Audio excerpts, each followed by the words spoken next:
The idea that reality might depend on how you look at it, that the act of looking itself could be what shapes what's real, this isn't fantasy. It's a possibility that comes from quantum mechanics. There's an experiment that shows this. It suggests that observation changes things, that a beam of light or a single electron can challenge our idea of an objective world. A particle can be in two places at once until someone watches it. The past might not be fixed until the present looks back.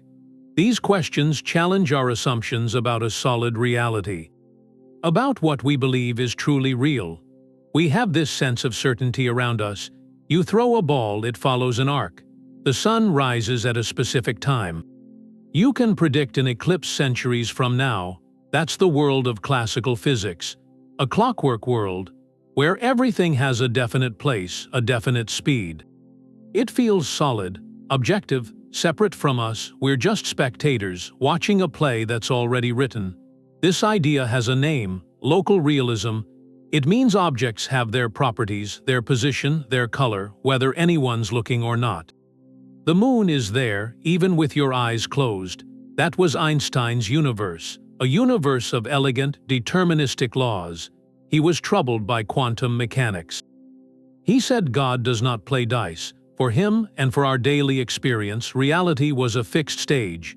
We're the audience, separate, watching events unfold from a script written long ago. This classical certainty is the foundation of everything we do. Launching satellites, baking a cake. It tells us the universe is predictable, but then, when we look into its deepest foundations, that certainty vanishes. The rulebook changes when we examine the very fabric of existence. The classical world seemed solid, predictable, but its foundation was starting to crumble. Physics was in a crisis early in the 20th century. Light was the problem, light which illuminates everything. For centuries, science had shown light was a wave, like ripples spreading on water. But then, in certain precise experiments, light acted like a stream of particles, like tiny bullets. It was a contradiction. How could it be both? This puzzle would unravel everything. The breakthrough came from Albert Einstein in 1905. He was a clerk then in a patent office, not a professor. He wrote a paper on the photoelectric effect. He proposed a radical idea to explain how light could knock electrons off metal. He said light traveled in discrete packets. In quanta, we call them photons, so light could act as a particle. This directly challenged the wave theory. It was like proving water could sometimes be hard droplets, not a fluid. The physics community was divided. How could light be both? Then came Niels Bohr from Denmark. He and others like Werner Heisenberg developed the Copenhagen interpretation. They didn't see the wave and particle as a contradiction to resolve. They embraced it as a fundamental truth. The core principle is wave-particle duality. Entities like electrons and photons, they aren't simply waves or particles. They show the properties of both, and the act of observation determines which property you see. Think of a person, a parent and a professional at home reading a story. They are in parent mode. In a meeting presenting, they are in professional mode. They are not two people. They are one person. The role depends on the context. In the quantum world, the experiment is the context. Set up an experiment to catch a particle, like having it hit a screen one spot at a time. It behaves like a particle. Set up an experiment to measure wave interference, like passing it through two slits to create a pattern of bands. It behaves like a wave. The evidence is overwhelming. Arthur Compton's experiments showed X-rays knocking into electrons like billiard balls. That proved the particle nature. But then, send those same electrons through a crystal. They create a diffraction pattern on a screen. A beautiful pattern. That's the unmistakable signature of a wave, interfering with itself. This was the first crack. A profound crack in the idea of objective reality. It suggested an object's properties aren't inherent. They're not fixed qualities. They're possibilities. Possibilities that solidify only through interaction. Werner Heisenberg pushed this further with his uncertainty principle. He said there are inherent limits to what we can know about a particle's position and momentum simultaneously. It's not a limitation of our tools, it's a feature of reality. The universe, at its core, isn't a collection of definite things. It's a realm of potentialities. This foundational duality, it leads us to the heart of the mystery. If the nature of reality depends on how we look at it, then what is reality itself when no one is looking? There's this experiment, the double slit. It's famous. You have a source, something that sends particles, one at a time, electrons or photons, then a barrier with two narrow slits, and behind it a screen. It lights up where a particle hits. In the everyday world, it's straightforward, like firing tiny bullets. They go through one slit or the other. They hit the screen behind that slit. You'd get two clusters, two bands, but with quantum particles, electrons, say, you do it differently. You send them one by one. You don't watch the slits, you just see where they hit. The first one makes a dot, the second another dot. So far it looks like particles. But after thousands, the dots don't make two bands. They form a pattern, stripes, light and dark bands. That's an interference pattern. That's what waves do. Think of water waves, ripples through two gaps. They spread out and overlap. Crests meet crests, they get bigger. Crest meets trough, they cancel. You get a pattern of strong spots and calm spots. That's wave interference, and that's what appears on the screen. But we're not sending a wave, we're sending single particles, one electron at a time. Each one leaves as one thing. It makes one point on the screen. Yet all those points together, they draw a wave pattern. For that to happen, something has to go through both slits and interfere with itself. So it's as if each electron, when nobody's watching, doesn't pick a path. It spreads out, like a wave of possibility. It goes through both slits at once. It interferes with itself. Then, when it hits the screen, that spread-out possibility collapses into one point, a particle again. So the question is, how can one thing be in two places? The experiment forces that conclusion. When not observed, the particle is in a kind of ghostly state. Superposition, it takes all paths. Only at the end, at the detection, does it pick one concrete history.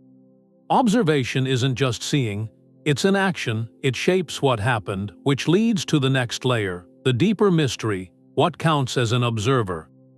The wave function, that's the formal name for it, this cloud of potential. It's not a physical thing, not like a wave in water. It's a mathematical description. A probability map. You can think of it like a forecast. A weather map will show you where rain is likely. Darker areas, higher probability, but the map itself isn't wet. The wave function is like that. It just gives us the odds, where we might find an electron if we look. But until we look, it isn't in any one place. It's this shimmer of could be across the whole map. In the double-slit experiment, it's this probability wave that goes through. It goes through both slits. At the same time, it's the electron's entire set of possible futures, fanning out and overlapping. Where those possibilities reinforce, you get a bright band on the screen. Where they cancel out, a dark band. That's how a single particle can interfere with itself. It's not a tiny ball splitting. It's this spread-out cloud of its own potential interacting, weaving a pattern of likelihoods. Then comes the moment of looking, the measurement. We put a detector at the slits to catch which path the particle takes. The instant we do that, something happens. The wave function collapses, that whole sprawling cloud of probability vanishes, and we get one definite answer instead. Left slit or right slit. A particle, a single history, and on the screen, the interference pattern disappears. It's replaced by two simple bands, just what you'd expect from little bullets. By observing the path, we didn't just learn something, we changed the outcome, we forced a choice. The electron, which was exploring all possibilities, now has to pick one. Possibility crystallizes into actuality. That's the heart of it. The quantum mystery. Observation isn't a passive glance, it's an interaction. It seems to rewrite the past. The particle wasn't going through one slit or the other until we looked. Our looking determined which history became real. So what does that say about the world when we're not looking? Is it just a haze of unfinished math, waiting for a conscious mind to give it form? An observer isn't a person. It isn't a conscious mind. The distinction is about information. It's about an irreversible record, a Witch path measurement. You put a detector at one slit. It's a device. It interacts. If the electron goes through, the detector clicks. It leaves a mark. A bit flips. That click is an event. It can't be undone. The path information is stored, and in that instant, the wave function collapses. The superposition vanishes. The electron now has a definite history. It went through this slit. The interference pattern disappears. Asher-Peirce said it. Unperformed experiments have no results. Until the detector clicks, asking which slit is meaningless. The particle wasn't on a path. It was in a state of potential paths. The act of measuring creates the result. It doesn't just reveal it. This leads to quantum decoherence. It explains the connection, the fuzzy quantum world to our sharp classical one. Think of a secret whispered in a quiet room. Only you and your friend hear it. The information is contained, coherent. That's a superposition. A delicate state of multiple possibilities all held together. Now shout that secret in a crowded market. The sound waves scatter, they bounce off walls, they mix with other conversations, they get absorbed. The information leaks into the environment. It becomes entangled with thousands of other things. Your secret is no longer private. It's public, definite, classical. The market knows. A measuring device is like that noisy market. Even a stray air molecule. The moment a quantum system interacts with its environment, the moment it touches something macroscopic, its superposition decoheres. The quantum weirdness leaks out. It gets scrambled into the environment. What's left is a single, definite outcome. A particle here, a path chosen. This shifts the mystery. Away from human consciousness, into physical interaction. The collapse seems triggered by any process that creates an irreversible record. Yet the profound change remains. The outcome is utterly different. It depends on whether we, or any device, obtains that which path information. Reality seems to branch into concrete history only when a footprint is left. So if a detector can collapse a wave function, what about something simpler? What about another particle? One of the most mind-bending ideas in science is the delayed choice experiment. John Archibald Wheeler proposed it. It takes the double slit and turns it into a riddle about time.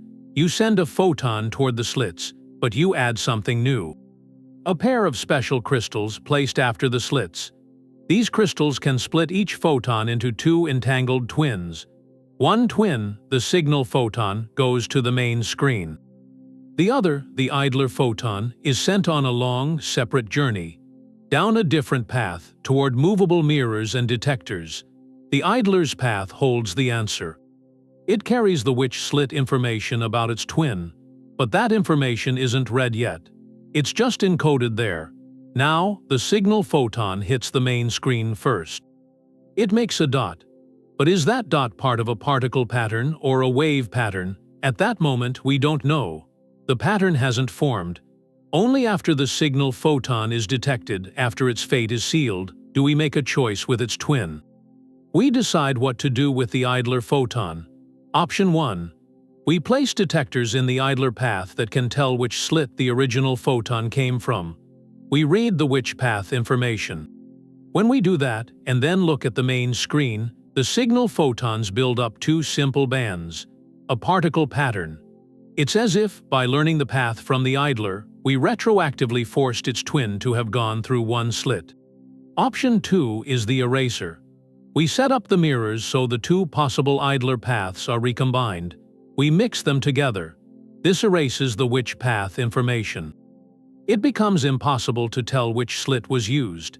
And when we do this, the signal photons build up an interference pattern, a wave pattern.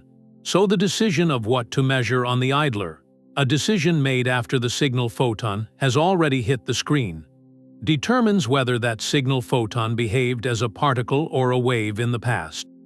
Our present choice seems to reach back and edit the history of an event that's already over. Imagine a detective at a scene. The event has happened, but the detective has a choice. She can look at a specific security camera. If she chooses to look, the footage shows a clear, single suspect, a definite story. But if she chooses to destroy that footage before viewing it, the story becomes murky, filled with possibilities. Her choice in the present seems to define what actually occurred. The quantum eraser doesn't let us send messages back in time. It's subtler. It suggests that until a final, irreversible observation is made, reality stays in a state of open potential. The past isn't a fixed ledger. It's a draft, waiting for the present to give it its final form. It's not about changing history. It's that history isn't written until it is read. This strange dance of possibilities, it doesn't stop with one particle. There's a deeper connection in the quantum world, a link between particles across space. Quantum entanglement, it takes the observer effect to a cosmic scale. You have two particles created together, two photons from the same atom. They can become entangled. Their properties, like polarization, the direction their electric field vibrates, they become linked. Not just correlated like two clocks set the same. They're fundamentally intertwined, described by one shared wave function, one system. You separate them, send one to Tokyo, the other to New York, light years apart. In principle, it doesn't matter, they stay entangled. Here's the thing. If you measure the polarization of the photon in Tokyo, and you find it's vertical, you instantly know the New York photon is horizontal. More than that, the New York photon state is set. Instantly, its wave function collapses, its superposition vanishes. Observing one particle here defines the reality of its twin over there. No signal travels between them. Space doesn't seem to exist for this connection. This troubled Albert Einstein. He, with Podolsky and Rosen, made a thought experiment. They argued if this were true, information would travel faster than light, violating relativity. He called it spooky action at a distance. For Einstein, it meant quantum mechanics was incomplete. There had to be hidden variables, unseen properties set from the start. A local explanation, but experiments were done, real ones. Physicists like Elaine Aspect in the 1980s. They sent entangled particles apart and measured them at distant detectors. The results were decisive. The correlations were stronger than any local hidden variable theory could explain. The universe chose the spooky action. The instantaneous connection was real. Now combine this with the double slit. Send one of an entangled pair toward the slits. Its twin goes somewhere else, to a separate detector. If you measure the path of the twin, you gain which path information about its partner at the slits. And just like that, the interference pattern for the first particle disappears. You've collapsed its wave function remotely. Your observation on one side of the lab or the planet dictates whether the other particle behaves as a wave or a particle. Reality here is shaped by a measurement made over there. This property is called non-locality. It suggests the universe, at its most fundamental level, isn't separate objects. It's a deeply interconnected web. Distant parts are linked in ways that go beyond our everyday space and time. Observation isn't just local. It's a ripple that can define states across vast distances instantaneously. So we moved from a single particle's ambiguous nature, to a choice echoing backward in time, to a connection spanning space in an instant. Each step pulls us further from a clockwork universe, deeper into a reality that feels participatory. But if observation is this powerful, this foundational, who or what truly qualifies as the observer that makes the final cut? We've seen detectors collapse possibilities. Entangled particles communicate instantly, but some physicists took it further. They asked if consciousness is the final ingredient, that without a mind to perceive it, the wave function never really collapses. That's the most provocative interpretation. It moves from physics into philosophy. John von Neumann and Eugene Wigner explored this. A measuring device isn't enough. A camera recording an event is just another quantum system. It becomes entangled with what it observes. Its own state stays in a superposition until someone looks at the film. The chain, they said, only ends with a conscious observation, an awareness that registers the fact, that suggests a staggering possibility. Consciousness isn't a passive spectator. It's an active participant in creation. To illustrate, Wigner proposed a thought experiment. Imagine his friend inside a sealed lab. The friend performs a quantum experiment. Measures the spin of an electron, he gets a definite result.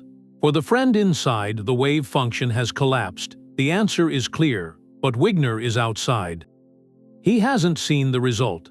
From his perspective, the entire lab, his friend, the equipment, the electron, is still in a quantum superposition, a mixture of all possible outcomes. Only when the door opens and his friend tells him the result, does Wigner's reality snap into one definite history.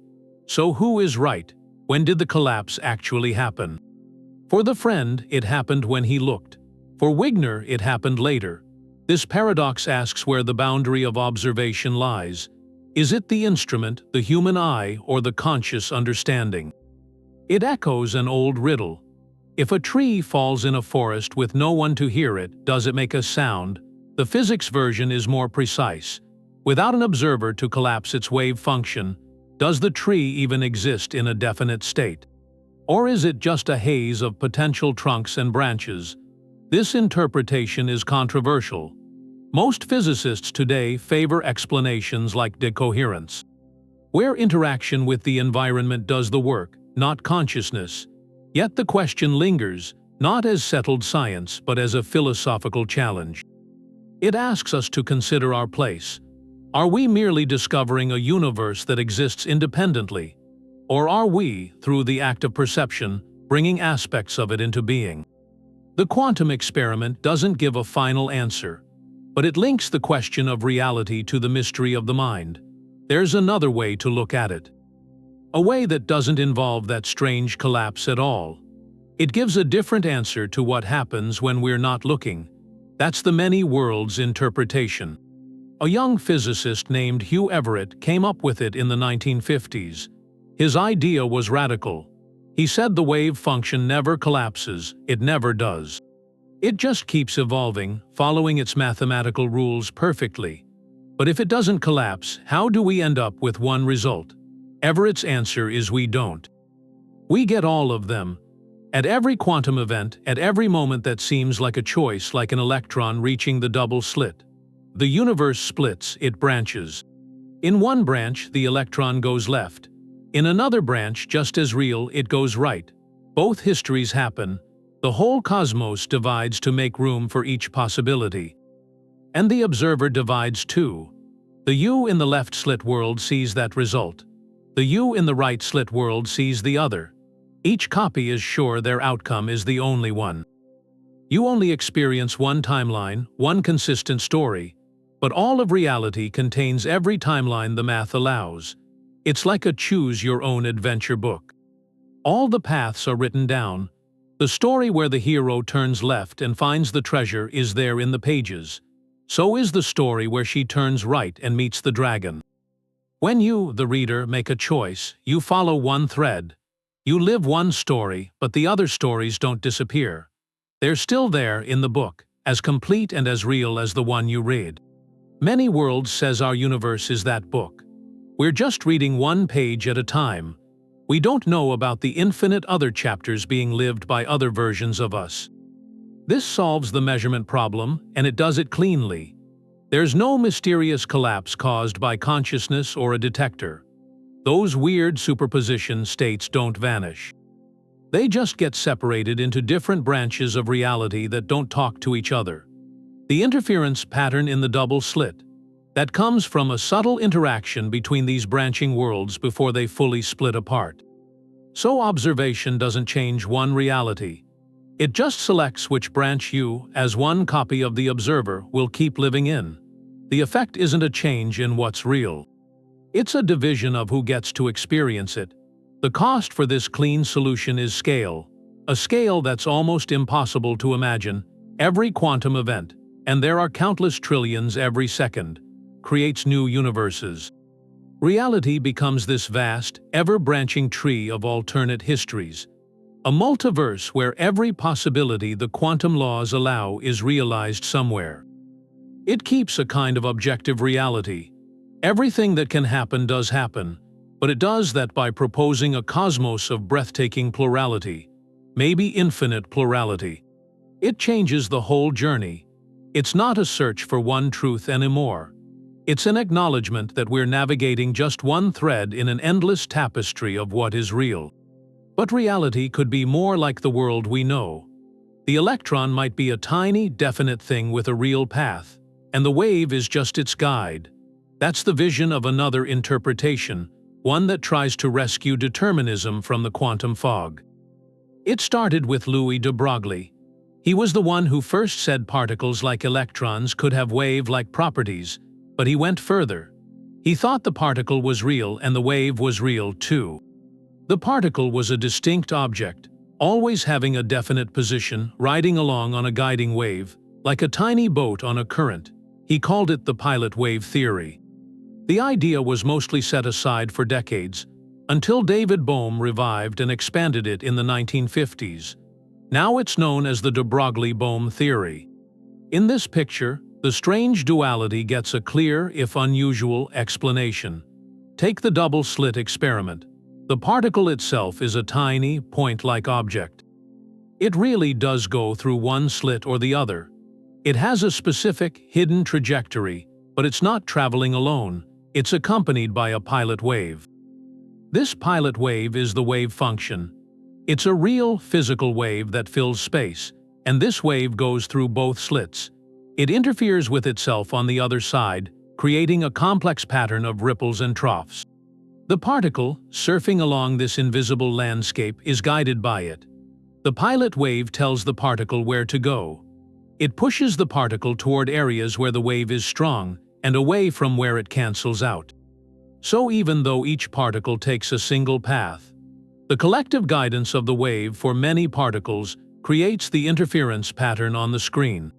Every electron gets a specific ride, but the overall traffic flow paints a wave picture. Now, observation. When we put a detector at a slit to see which path the particle takes, we're not collapsing a probability cloud. We're physically disturbing the system. The detector interacts with the particle. That interaction violently alters the delicate pilot wave that was guiding it.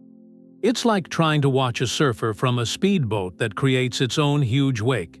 You've changed the wave, so the particle's future path is now different. The outcome changes because we've meddled with the guiding force, not because we've looked. This theory offers something deeply comforting. It restores a form of objective reality. Particles are real, they have positions, the moon is there when you're not looking, but the cost is high. To work, the theory requires what are called hidden variables. The exact position and velocity of the particle are hidden from us, determined by the pilot wave. More strikingly, the pilot wave is non-local. A change in the wave anywhere affects the guidance of particles everywhere, instantly. It embraces that spooky action at a distance as a fundamental feature of reality. So while it gives us back a world of definite things, it's a world secretly connected by an invisible, instantaneous ocean of influence. The de Broglie-Bohm interpretation is a minority view, but it's a powerful testament to the human desire for a clear picture. It shows physicists relentlessly searching for an intuitive story beneath the baffling math. A story where the quantum world, for all its strangeness, might still operate by hidden yet definite rules. It's a different kind of answer to the question of what's happening when we're not looking. It says something is definitely happening, we just can't see all the moving parts. But observation doesn't just force a choice, it can also stop the process. There's this strange thing where watching something very closely can keep it from changing. It's called the quantum Zeno effect, named after the Greek philosopher Zeno. He had these paradoxes about motion, like an arrow that never reaches its target because it always has to cover half the remaining distance, then half of that, forever. The quantum version isn't a puzzle, it's real. It comes from how wave functions collapse. Think about an unstable system. a radioactive atom ready to decay.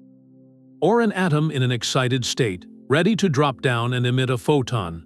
Left alone, it will change, it will decay. But the math of quantum mechanics shows something. If you measure it, you're asking a specific question. Are you still in your initial state? The measurement resets the clock. It projects the system back to its starting point. The probability of decay goes back to zero. Now if you measure it again, very quickly and again, you keep resetting that probability. You never give the wave function time to evolve. To spread into other possibilities, it's like trying to boil water but lifting the lid every few seconds to check. Each time you lift it, heat escapes. The water cools. Your constant checking prevents it from ever reaching a boil. You're delaying the outcome through observation. In the quantum world, this has been shown. Physicists have taken ions-charged atoms and put them in a delicate superposition of two energy states. Then they shone a rapid series of laser pulses on them.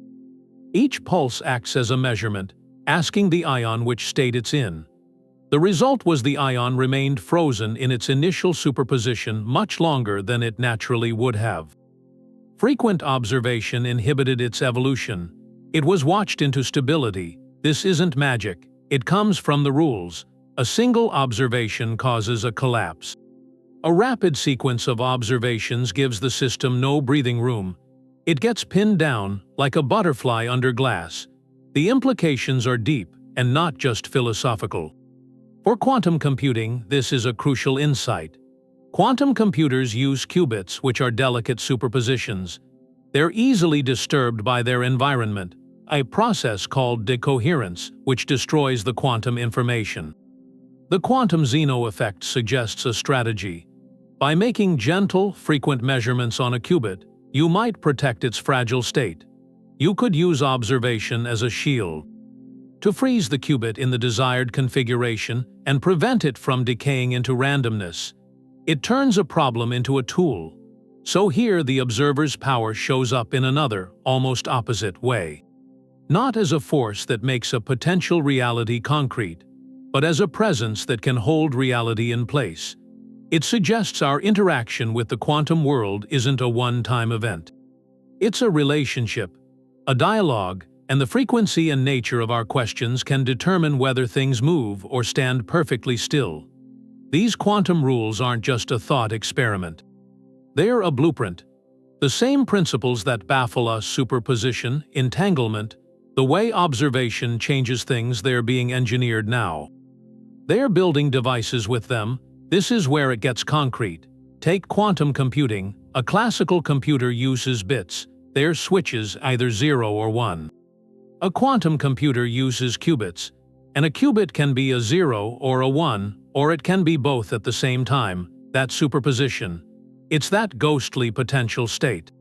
That's not a limitation, it's a different kind of power. A classical bit is a light switch. A qubit is a dimmer dial. It can be set anywhere between off and on.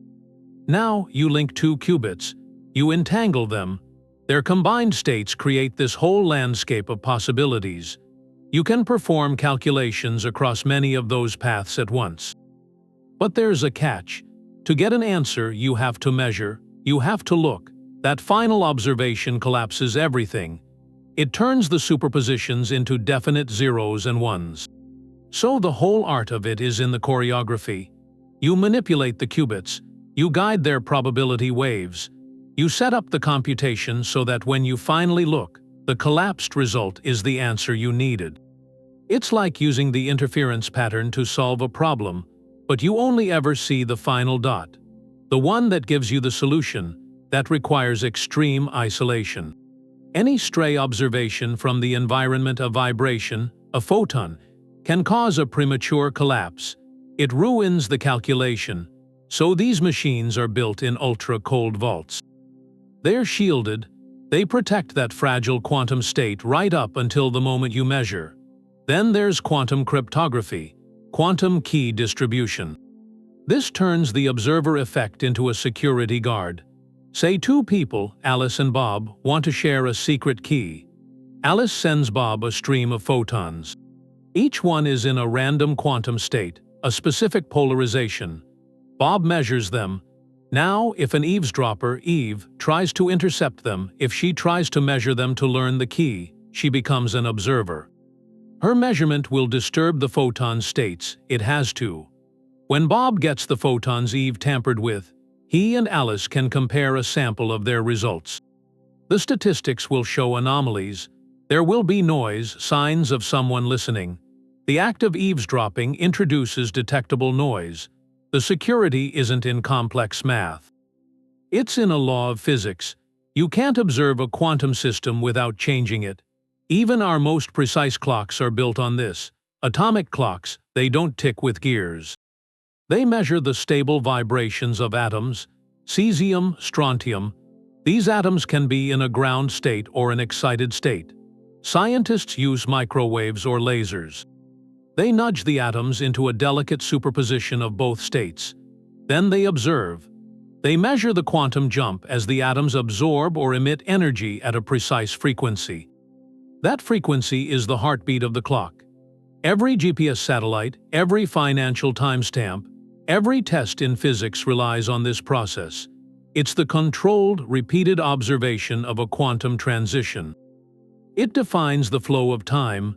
These technologies, they don't answer why observation has this power. They sidestep the philosophy, the questions about consciousness, about many worlds. They just harness the rules as they are. They treat the quantum world as a new set of levers and pulleys.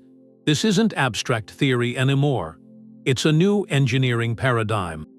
It's built on understanding that to work with the fabric of reality, you have to learn to look without staring, to measure without disturbing, and to accept that sometimes, to get the answer, you have to stop asking the question until the very last second. The shift from philosophy to technology, it started with a conflict. In the 1920s and 30s, the fight for physics wasn't just in labs. It happened in hotel conference rooms. Between two of the greatest minds, the Bohr-Einstein Debates, a clash of worldviews, not equations. It was about that question: what does observation do to reality? Niels Bohr, who built the Copenhagen interpretation, saw the quantum world as probabilistic, a place where potential only becomes real when you measure it. Albert Einstein believed in a deterministic, clockwork universe. He couldn't accept Bohr's view. He thought there had to be a deeper theory underneath. God, he said, does not play dice. Their confrontations happened at the Solvay conferences in Brussels, gatherings of the most brilliant physicists. Picture a room. Dark wood, pipe tobacco, men in suits, but the air crackled.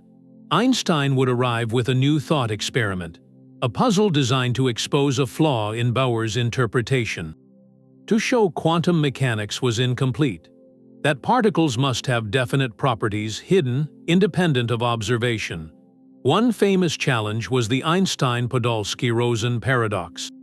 With his colleagues Podolsky and Rosen, they imagined two entangled particles flying apart. Quantum mechanics says measuring one instantly sets the state of the other, no matter the distance. This spooky action at a distance, Einstein said it was impossible. It broke the principle of locality. Nothing can travel faster than light.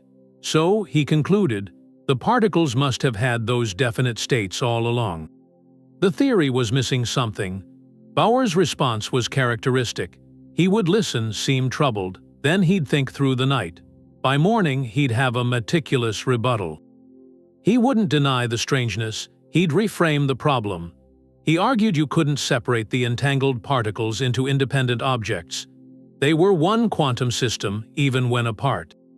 Asking for the independent reality of one particle before measurement was, to him, a meaningless question. The debates were intense but respectful. They were friends who admired each other. But their disagreement was fundamental, about the nature of reality itself. Is the universe an objective stage, existing independently of us, or is it a kind of dialogue? A phenomenon that only takes definite form through our interaction. Einstein's frustration showed in his quote to Bohr, "I cannot believe that God plays dice with the universe." And Bohr, after some thought, is said to have replied, "Einstein, stop telling God what to do. That exchange captures it. It wasn't just technical, it was a philosophical chasm.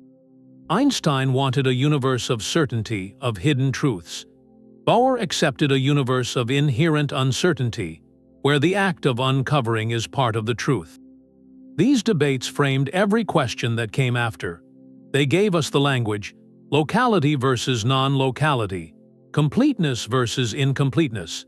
The experiments we do now with entangled particles, with delayed choices, they come from those conversations in Brussels. They were trying to solve the same mystery. What happens when we're not looking? Their answers diverged, but their questions lit the path. They showed the problem of observation isn't a minor glitch. It is the theory. It's the crack where we see a reality stranger and more participatory than either might have dreamed. Einstein and Bohr, they were arguing about physical reality. But maybe the whole debate starts from a misunderstanding. There's a more recent way of thinking that says we've been misreading the equations. Maybe quantum mechanics isn't a direct description of the world. Maybe it's a description of what we know about the world. A theory of information. That's the core of something like quantum Bayesianism, QBism. It takes the wave function, that central mathematical object, and gives it a new meaning. In QBism, the wave function doesn't represent the physical state of an electron. It represents an agent's beliefs, their degrees of belief about what will happen in future experiments. It's a personal catalog of probabilities, not a picture of an objective quantum stuff. Think of a simple card game. You shuffle a deck and draw one card face down. You haven't looked. For you, that card is in a superposition of all 52 possibilities. Your personal wave function for that card is spread across the whole deck. Then you turn it over. It's the Queen of Hearts. Your wave function collapses instantly. But did the card itself change? No. The cardboard queen was the queen all along. What changed was your information. Your state of knowledge updated. The collapse was in your mind, not in the universe. QBists apply this to the quantum world. When a physicist sets up an experiment, they assign a wave function based on their preparation. This wave function is their betting odds. When they make a measurement and get a result, they don't trigger a physical collapse of some ethereal wave. They just update their personal probability catalog. The observation is a Bayesian update, a revision of belief in light of new data. This viewpoint dissolves the central paradox. There's no mysterious physical collapse that needs explaining. The sudden change from spread-out possibility to definite outcome, that isn't happening out there in the lab. It's happening inside the observer's head as they process new information. The famous question, what happens when we're not looking, gets a quiet answer. Nothing special happens, the universe just is. Our descriptions of it change, but this comes with a consequence, a profound one, to some, unsettling. It makes probability, and therefore quantum reality, deeply personal. My wave function for a system and your wave function for the same system can be different. Because we have different knowledge, different histories of interaction with it, and both are valid. There is no single God's eye view wave function of the universe. There are only individual perspectives, individual catalogs of expectation. This reframes the entire mystery. The puzzle shifts. It's not a physical one. How does observation change reality? It becomes an epistemological one. How does the acquisition of information so radically and completely update our expectations? The math stays exactly the same. The predictions are identical, but the story we tell about what the math means is transformed. It suggests the weirdness of quantum mechanics isn't in the fabric of space-time. It's in the fabric of how we reason about the unknown. It places the observer, not as a mystical collapse trigger, but as a rational agent navigating a world that only reveals itself through interaction. And if reality is, in this sense, co-authored by our inquiries, then what does that say about the nature of the story we are all writing together? Quantum reality is shaped by information and interaction. That leaves our familiar world of cats and coffee cups. A natural question comes from all this strangeness. Does the quantum weirdness only happen in the impossibly small? Is it just for photons and electrons, or can it scale up? Can something big, something you could almost hold, behave like a wave? The answer is yes. The experiments proving it are a triumph of human ingenuity. For decades, physicists have pushed the boundaries. They've asked how large an object can be and still show quantum interference. The goal is to take something complex, with hundreds or thousands of atoms, and put it through a version of the double slit. The challenge is monumental. Any large molecule is a bustling metropolis of atoms. It has internal vibrations, it can rotate, it can interact with the faintest whisper of air or the tiniest photon of light. Any of these interactions counts as an observation by the environment. They cause decoherence. They collapse any delicate superposition into one definite classical state. To see quantum behavior, you must protect the molecule from the world. You need a bubble of perfect isolation. Teams led by scientists like Marcus Arndt have done this. They work with molecules like fullerenes. These are soccer ball-shaped cages made of 60 carbon atoms. They're large, complex structures. The experiment is a marvel of precision. The molecules are heated into a faint vapor. They're shot into an ultra-high vacuum chamber, a space emptier than deep space. They're cooled to near absolute zero, slowing their internal motion to a whisper. This is to silence the environmental noise, to let the quantum signal sing through. Then they pass this beam of large molecules through a grating, an array of slits. On the detector screen, they don't see two blurry bands. They see the interference pattern, the unmistakable signature. Each individual fullerene molecule, this tiny piece of carbon architecture, didn't travel through one slit. It went through all of them as a wave of possibility. It was in a superposition of paths. They've done this with molecules even larger than fullerenes. With small organic compounds, with tailor-made molecules containing over 2,000 atoms. These are not simple particles, they are intricate machines. And yet, under these pristine conditions, they obey the quantum rules. The implications are staggering. It shows quantum behavior isn't a special law for tiny things. It's the fundamental law for everything. The reason we don't see tables and chairs in two places at once isn't because they're too big for the rules.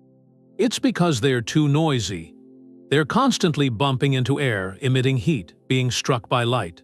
They are under perpetual, relentless observation by their own environment. Their quantum nature is drowned out. But in principle, if you could isolate any object perfectly, shield it from every possible interaction, there is no known limit to how large it could be and still exhibit superposition. It could, in theory, be cat-sized. This brings us to Erwin Schrödinger's famously morbid thought experiment.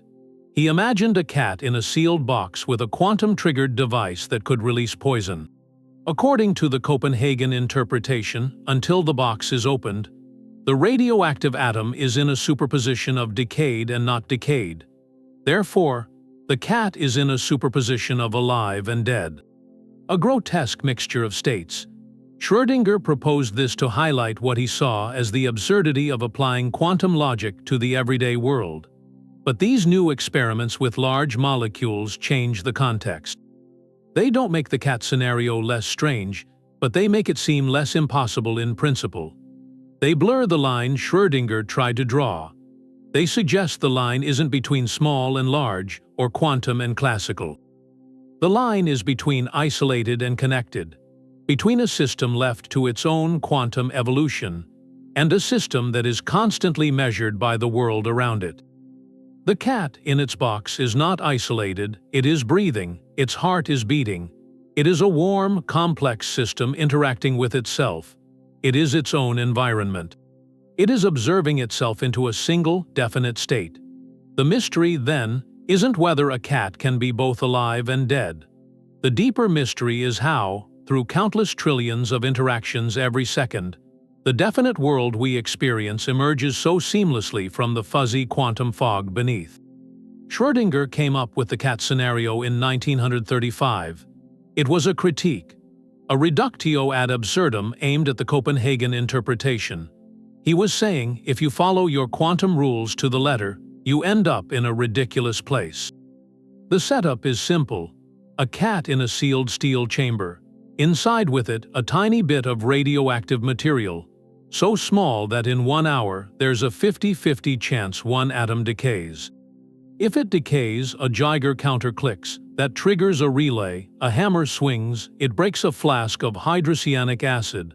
The poison is released, the cat dies. If the atom doesn't decay, the cat lives. Now, the quantum formalism. Before you open the box, the radioactive atom is in a superposition. It's both decayed and not decayed. Its wave function holds both possibilities. And since the cat's fate is tied directly to that atom, the whole system has to be in a superposition too. The atom, the poison, the hammer, the cat. The math describes a ghostly hybrid, a cat that is neither alive nor dead, but some mixture of both. Schrödinger's point was that this is absurd. We don't see blurred realities like that. We never encounter a cat that's half here and half there. So something must be wrong with applying that quantum description to large, everyday objects. The paradox forces a question: where is the boundary? At what point does the quantum weirdness stop? The answer isn't really about size, it's about interaction. This is where decoherence comes in. The cat in the box is not an isolated quantum system. It's warm, it's breathing, it's immensely complex. Even inside that sealed chamber, it's surrounded by trillions of air molecules, constantly bouncing off its fur. Its own body is a riot of processes, blood pumping, neurons firing, chemical reactions. Every one of these interactions is a tiny, inadvertent measurement. Each collision with an air molecule, each internal vibration, asks a question of the system. Is the atom decayed? Is the hammer released? These interactions entangle the quantum state of the atom with the vast environment of the box. Almost instantly, the information about the atom's state leaks out into the air, the walls, the cat's own body. This process is decoherence, and for something as large and complex as a cat, it's phenomenally fast. The superposition of alive and dead lasts for a time so short it's essentially zero. It collapses into one definite reality. Either the cat is alive or it is not. Long before any human could open the box, so the thought experiment is a boundary marker. It doesn't show quantum mechanics is wrong. It shows where our classical intuition, born from a world of constant interaction, parts ways with the quantum logic that governs isolated particles. The cat is never truly in a superposition because it's never truly isolated. It's perpetually observing itself into a single, definite state. Schrödinger's cat isn't a puzzle about a feline's fate. It's a beacon. It illuminates the transition from the quantum realm to the classical world. It asks how definite experience emerges from a foundation of fluid potential. Just through the relentless conversation between an object and everything else. The cat paradox takes us right to the edge of what we can see. But we could step back even more. Apply that quantum thinking not to a box, but to the whole container, to the universe. Cosmology says the universe started in a state of incredible density and heat. A quantum state, a singularity. In those first moments, the entire cosmos was smaller than an atom. It was under quantum laws, a place of pure potential. Before any structure, before stars or planets, the universe was a probabilistic foam, a superposition of possible futures. So that's the ultimate scale of the question. Did the universe need an observer to become real? To collapse from a haze of possibilities into the single timeline we have now? Some deep thinkers have gone there. The physicist John Wheeler, who came up with the delayed choice experiment, talked about a participatory universe. He pictured a cosmos where observation isn't passive, but creative, built into existence itself. In that view, observers in the present like us, looking back at the cosmic microwave background, the afterglow of the Big Bang might, just by observing, give concrete reality to the past. Like the delayed choice experiment shows, a present measurement can define a particle's past. Could our cosmic observations today be helping to solidify the universe's own origin? It's a dizzying loop.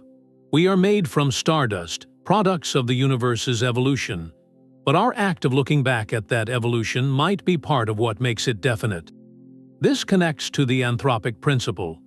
In its simplest form, it just notes the universe's constants seem finely tuned for life. The participatory idea goes further. It suggests the universe's laws and its initial conditions might have stayed in a state of quantum potential, until observers emerged to measure them. It asks a profound question. Did the cosmos linger in a fog of might-have-beens for billions of years, waiting for the first conscious minds to evolve and, by perceiving it, bring it into full being? Or maybe the large-scale structure of the universe, the formation of galaxies, the clustering of matter, acts as an observer itself, through countless gravitational interactions that continuously measure and define reality on a cosmic scale. These are speculative thoughts.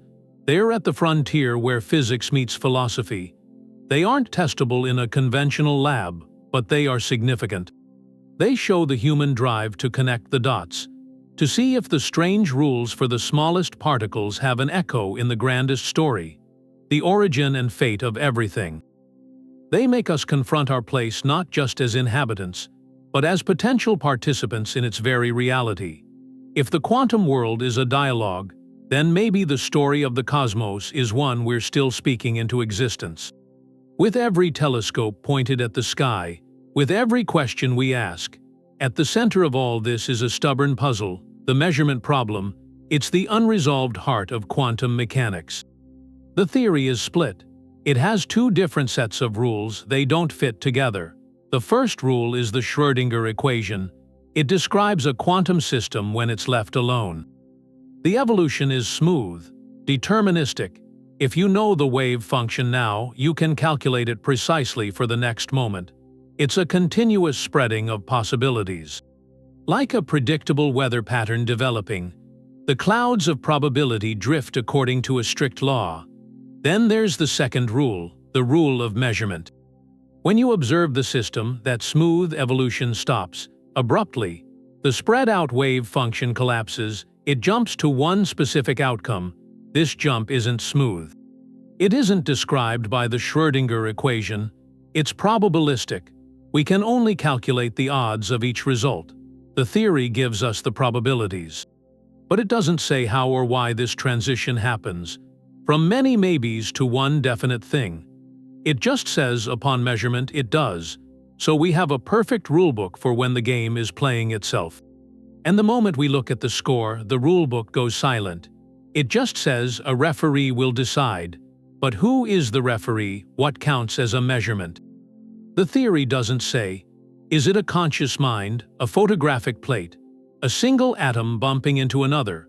Where's the boundary between the quantum world of probability waves and the classical world of definite objects? The equations draw no line. This is the measurement problem. It's not a minor technicality. It's a fundamental gap. Every interpretation, Copenhagen, many worlds, de Broglie-Bohm, QBism, is an attempt to solve this one problem. They're different stories for the same bewildering question.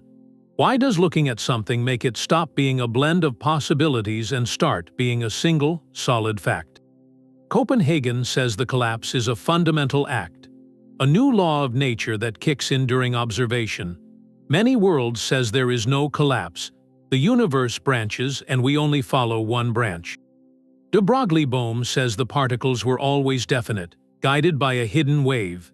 QBism says the collapse isn't in the world but in our knowledge, a personal update. They can't all be right. Yet the underlying mathematics predicts experimental results with breathtaking accuracy, and it doesn't choose between them. This is why the philosophy of quantum mechanics isn't just abstract speculation. It's a necessary wrestling with the core mystery of our most successful theory. The fact that after a century we still don't have a consensus answer isn't a failure. It's a testament to the depth of the mystery. It reminds us that our grasp of reality, however powerful, still contains a profound question mark. A question mark that asks what it truly means to see. These questions, they don't stay in the lab. They get out, into the world of ideas where they can change. They can become something else entirely. The weirdness of quantum mechanics led to this cultural thing, quantum mysticism. That's where the observer effect, this precise mathematical idea, gets stretched. It becomes a kind of philosophy. The notion that observation shapes reality, it gets taken out of the lab. It gets repurposed to suggest that consciousness alone, human thought, can manipulate the physical world. That by thinking positively, you can collapse reality into what you want. It's a seductive story. It seems to give scientific backing to old ideas about the mind's power. You see it in some self-help, in certain wellness circles. Phrases like quantum healing, quantum manifestation. The scientific terms give an authority to claims that aren't scientific. That's why someone like Richard Feynman gave that warning. He said, if you think you understand quantum mechanics, you don't understand quantum mechanics. He wasn't saying it's impossible to grasp. He was pointing out how counterintuitive it is. The math works, the predictions are incredibly accurate, but a simple, common-sense story of what's happening. That's still missing. That gap, that mystery, is where misinterpretation grows. Feynman's quote cautions against the comfort of a simple answer. It reminds us the universe isn't obligated to make sense to our brains. You have to differentiate, on one side, quantum theory, a rigorous framework of equations. It makes exact, testable predictions about particles and fields. Its applications, from semiconductors to MRI machines, they're the foundation of modern tech. The observer effect here is a specific physical process. It's about interaction, information, irreversible record-keeping. It is not, in any established sense, about the power of wishful thinking. On the other side are the philosophical extensions, the cultural interpretations. These are speculative. They ask what the theory might mean for consciousness, for reality itself. They're valid questions, fascinating ones, we've been talking about them. But they are not the theory. The leap from a photon's wave function collapsing in a detector to the idea that our thoughts shape our life circumstances, that's a vast leap. It goes from tested physics into untested metaphysics. This critique isn't about shutting down wonder, it's about grounding it. The real wonder of quantum mechanics is deep enough. It doesn't need embellishment. The fact that the universe runs on rules so alien to our daily experience, and yet we've decoded them enough to build computers, to probe the stars, that's staggering. The danger of quantum mysticism is it can make people dismiss the actual science as just another belief system, or to accept pseudoscientific claims because they are dressed in quantum language. So we walk a line. We can be inspired by the philosophical questions the science raises. We can ponder the observer, the nature of reality. But we also have to respect the discipline, the math, the hard evidence. The universe is strange, but its strangeness isn't a blank check for any idea. It's a specific, challenging puzzle, one that demands both imagination and our most rigorous skepticism. The strangeness of quantum mechanics isn't something you only read about.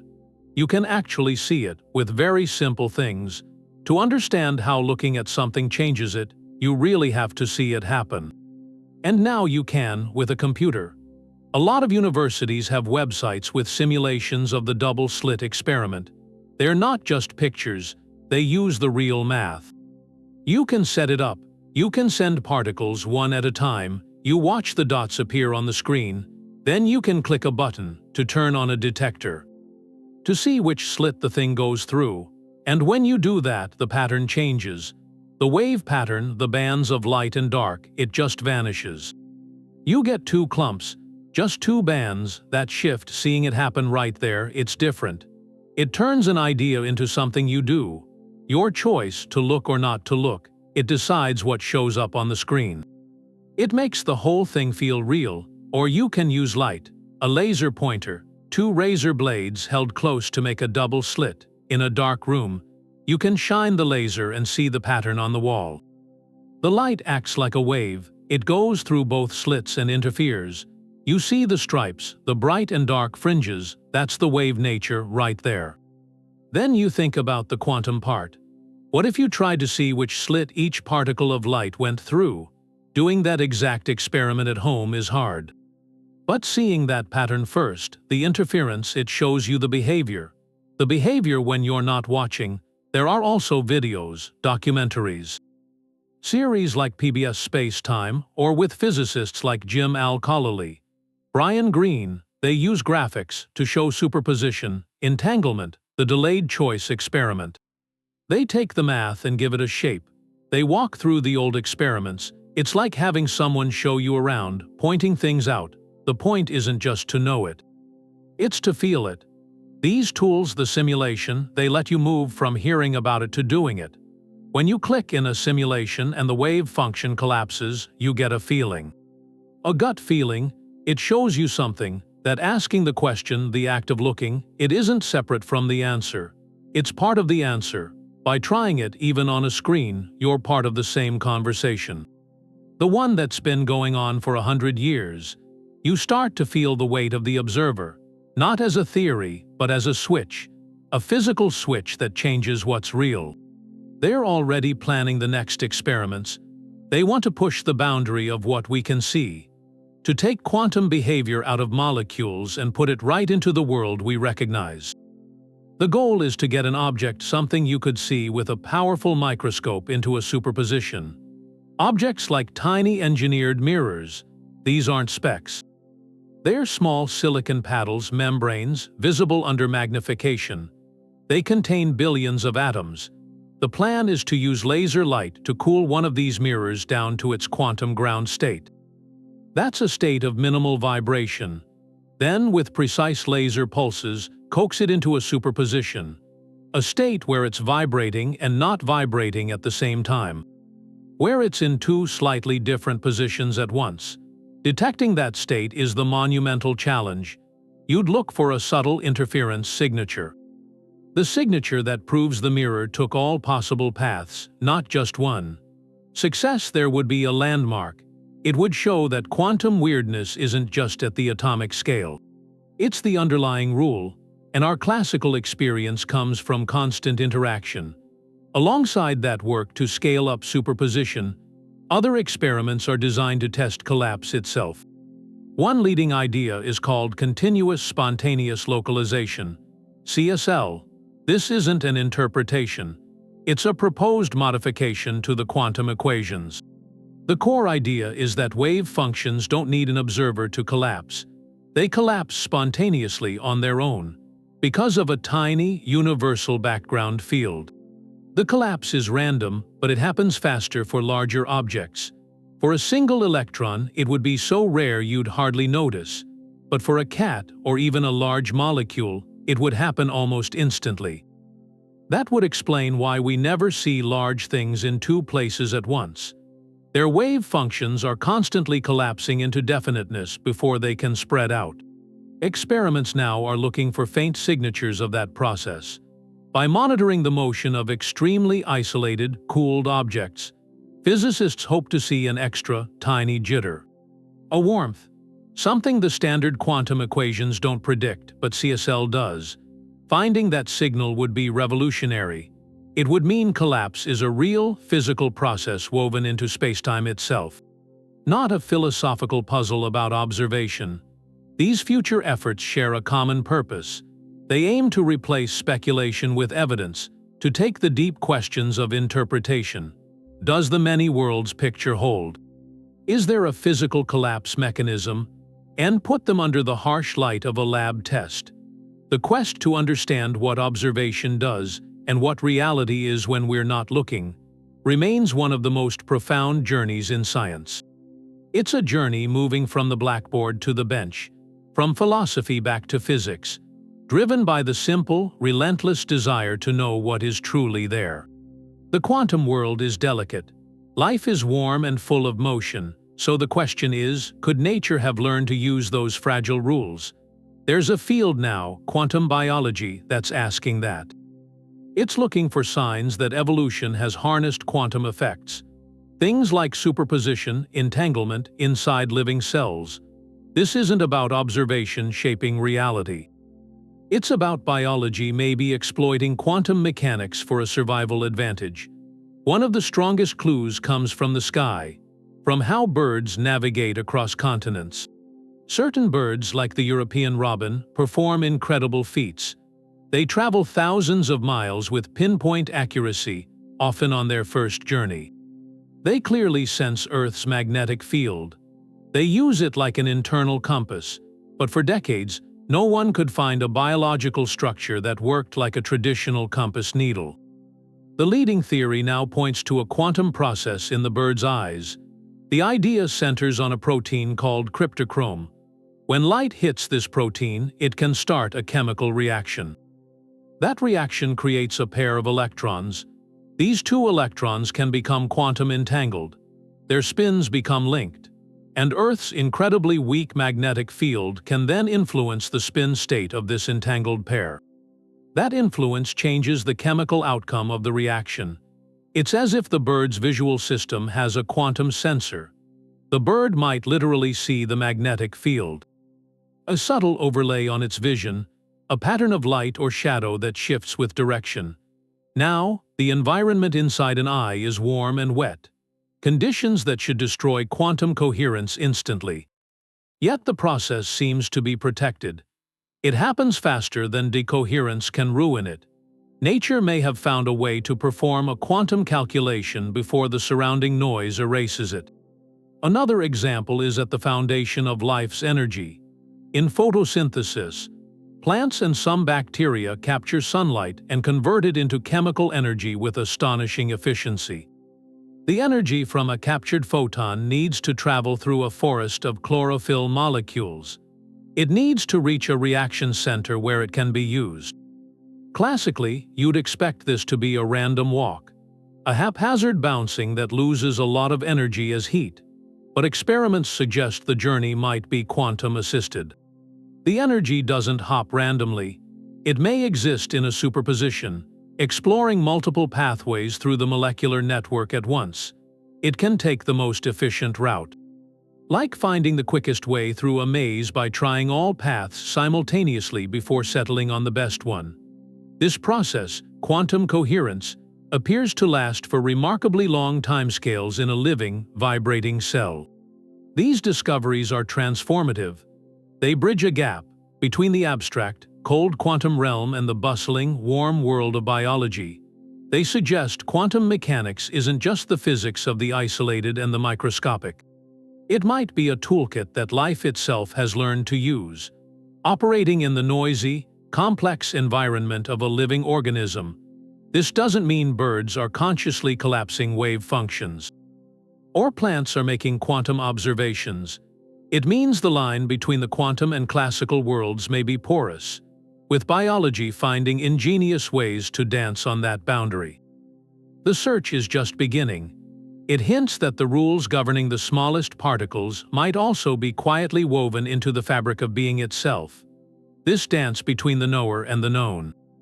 It's not just physics, it's a mirror, because if asking a question can change the answer that says something about our place here, it brings in an ethical dimension. Not magic, but a kind of connection. The models we build, the stories we tell about how the world works, they shape how we treat it. See the universe as a cold machine, you might treat it like a collection of parts.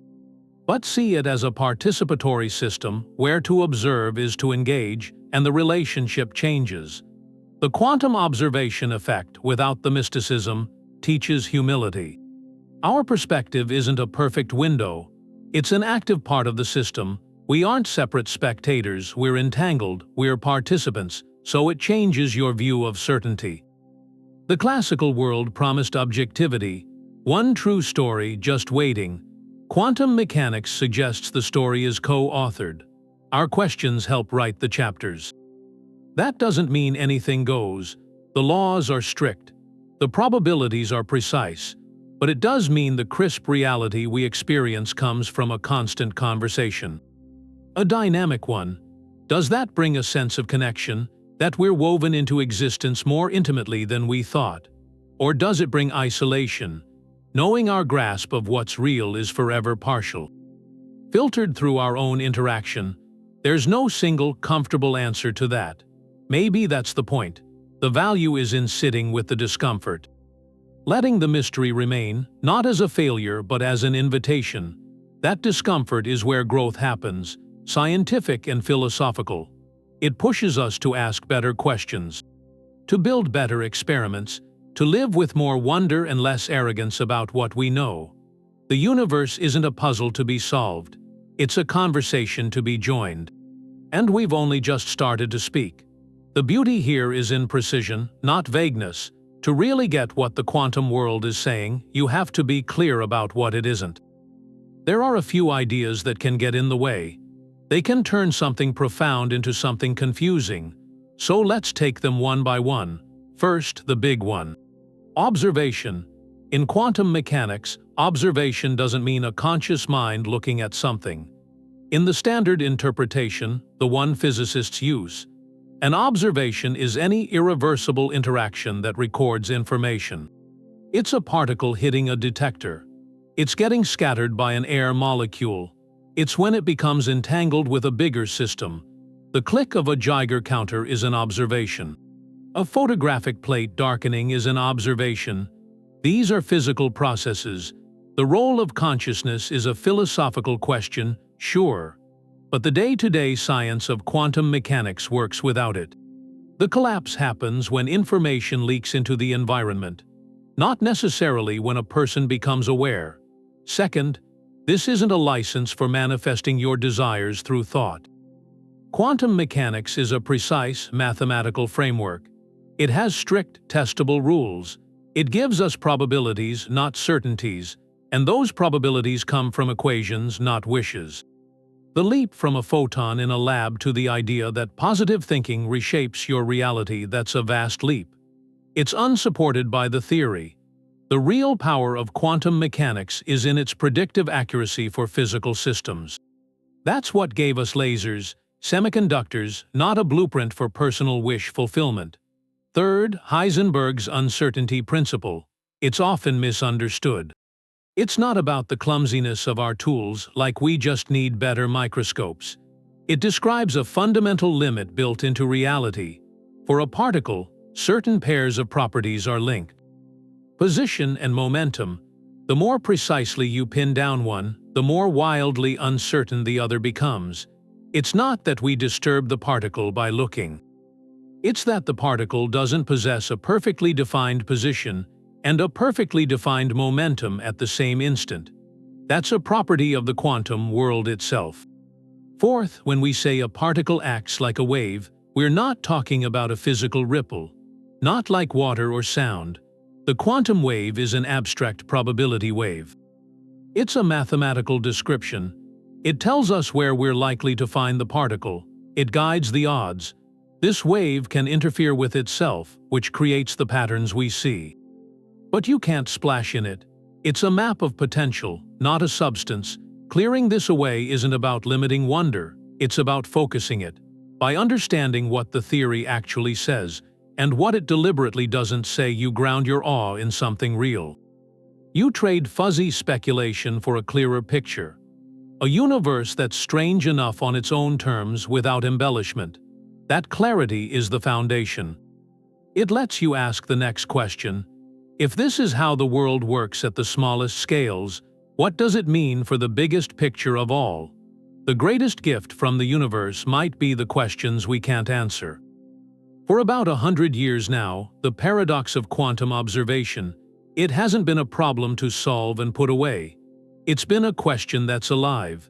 And in chasing that question, we got the transistor. We got the laser. The whole foundation of modern computing came out of that. It started philosophical debates that changed how we see ourselves.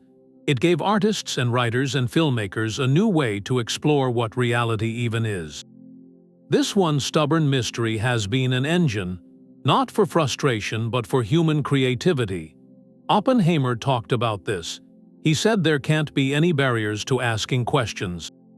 No dogma in science. A scientist has to be free to ask anything, to doubt any claim, to look for any evidence, to correct any mistakes. That's the point of the whole endeavor. It's not a march to some final answer. It's a conversation that never ends, and the quantum question about observation and reality, that's a high point in that conversation. It's the question that keeps giving you things.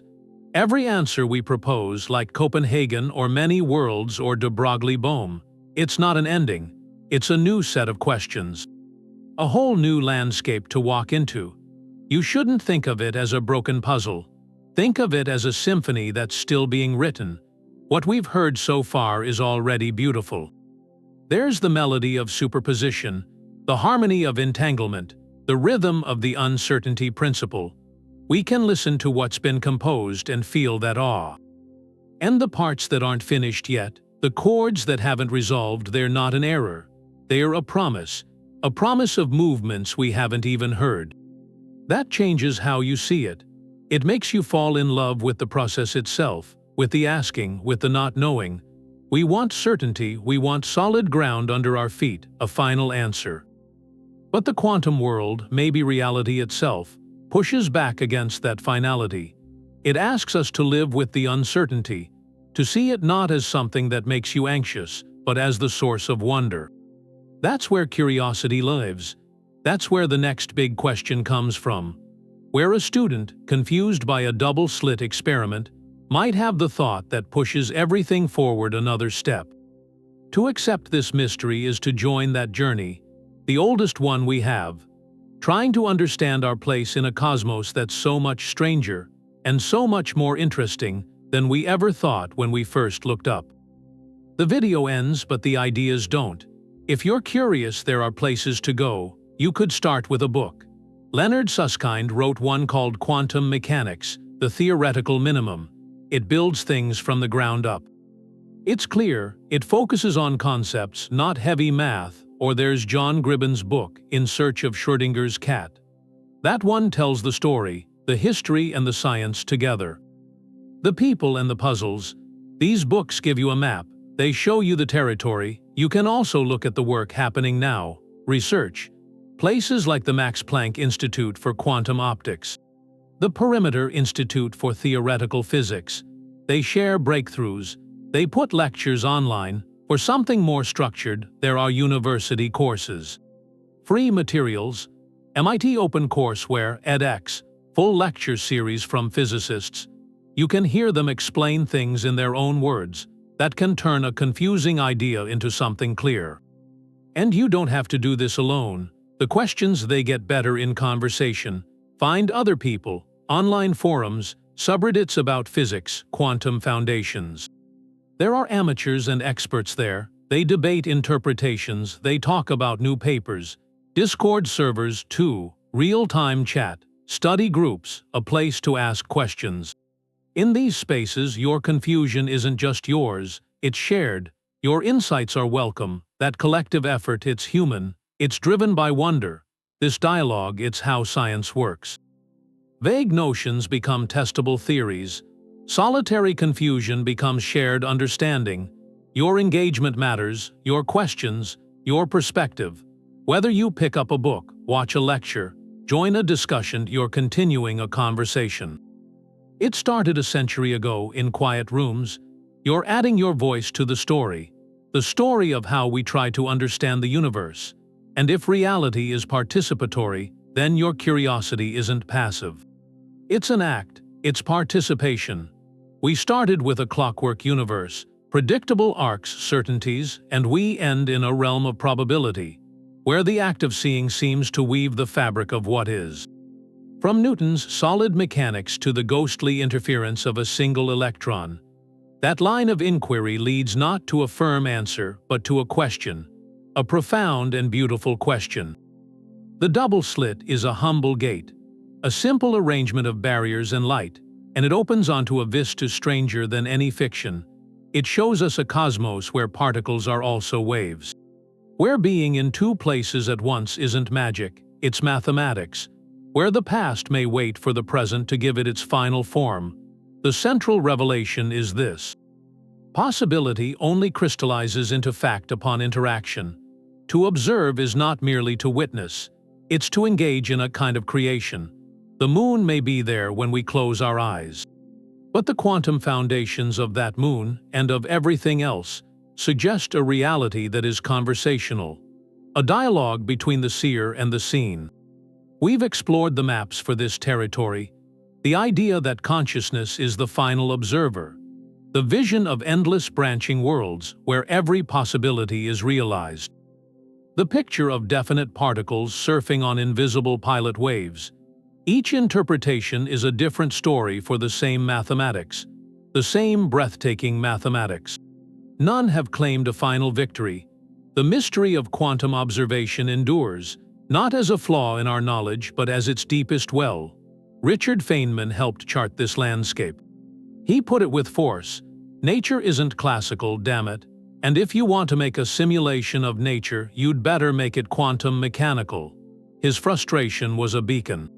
It reminds us the universe owes us no intuitive comfort. Its truths are written in a language of probability and paradox. Our task is to learn to listen. So let this not be an ending, let it be an invitation to carry that curiosity with you, to look at the ordinary world, a sunbeam, a falling leaf, this screen, and sense the extraordinary quantum dance humming just beneath the surface.